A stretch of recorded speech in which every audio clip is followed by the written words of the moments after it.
Hihingi natin umalis sila sa West Philippine Sea. 800 kilometers magmula sa kanila yon. Sa atin,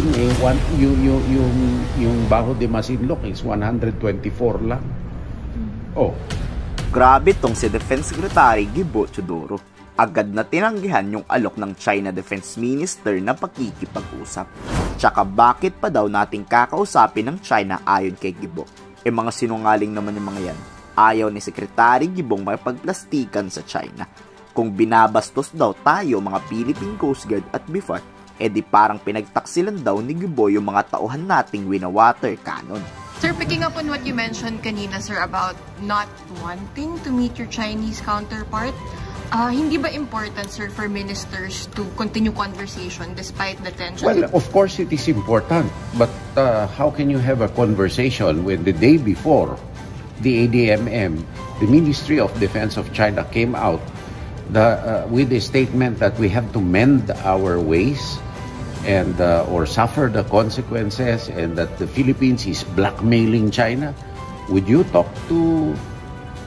offer to talk to somebody who slammed your country that way? Of course not.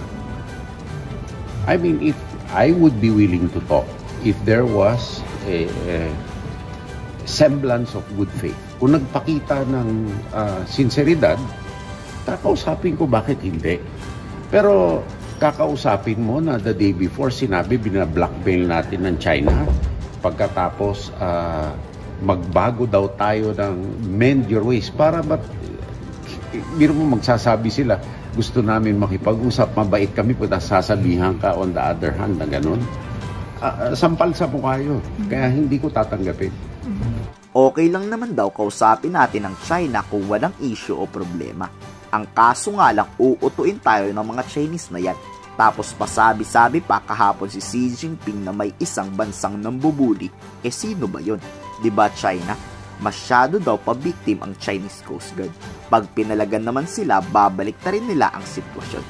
Tinanong naman si Secretary Gibo kung anong sagot ng China. Hindi daw to pumalag. Wala daw kasing script Nasisisihin na naman ang Philippine Navy na kawawa ang Chinese Coast Guard. Ang isang tao na sinabi, resist unilateral bullying. So sinusunod lang naman natin ang sinabi. Sino nagsabi no? President Xi Jinping sa APEC. Ito, October, sabi niya, we must resist unilateral bullying. Ba't pag tayo ang nagre-resist, ayaw nila? Ano reaction, sir, ng China? Wala.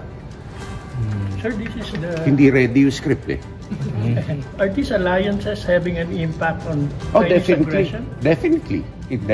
It has an impact. Because and it serves also to unearth, to put to light what are true intentions of China.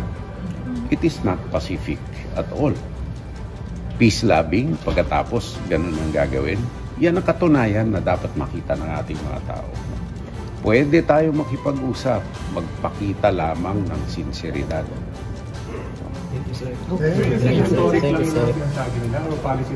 Talaga naman rhetoric yung sinasabi nila. Ang policy nila talaga is to take control of the South China Sea. So lahat ng sinasabi nila, rhetoric yun. Yun ang goal. No? Kasi ang world trade, kontrolado yun. Yung critical underwater infrastructure na tumatawid dyan. Napaka-importante. Nakikialam din sila hanggang sa Baltics, hanggang sa Australia at saka New Zealand, hanggang sa Pacific Islands, hanggang sa South America. So, sino ang hegemonic?